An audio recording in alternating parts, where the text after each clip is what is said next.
তোর কতবার বলবে যে আমার চশমাতে হাত দিবি না, লেথে দেবো তখন বুঝতে পারবি। আর কাজ যে মুখ দেখে আমি কোম্পানিতে চাকরি নিতে এসেছি নু, সহ্য হয় না আমার আর।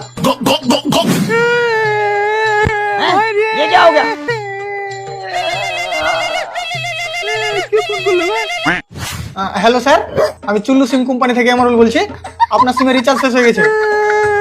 এটা আমার সিম লয়, যার সিম শেয়ার বাইচা নাই। ও সরি স্যার। সরি? এই তুই সরি কেন বললি? কালু ওতে খুনি পাইলেছি। খুনি? আরে স্যার খারাপ লাগলো বলে সরি বললু। তো তুই কি করে জানলি ওর রিচার্জ শেষ হয়ে গেছে? बात तो सही है। আর নাম্বারই বা কোনটা পারলি? কারণ আমি কোম্পানি থেকে কথা বলছি। বাপ রে, কালু ভাই খুনির কে কোম্পানিও আছে।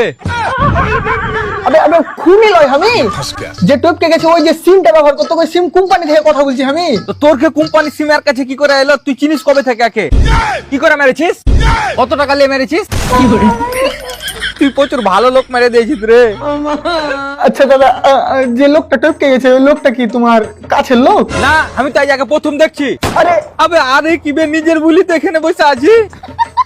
দেখুন স্যার, ওই সিমটাতে যদি রিচার্জটা করেন সিমটা চালু থাকবে। হ্যাঁ, আমি এদিকে সিম চালু করে রাখবো, যার সিম তাকে তো বন্ধ করে দিয়েছিস। আমার ইস্তমাটা নিয়ে যা, স্যারকে জমা দিয়ে স্যারের পুক্তিতে ভরে দেখা। সালা আমি চাকরি করবো না, জেল হয়ে যাবে।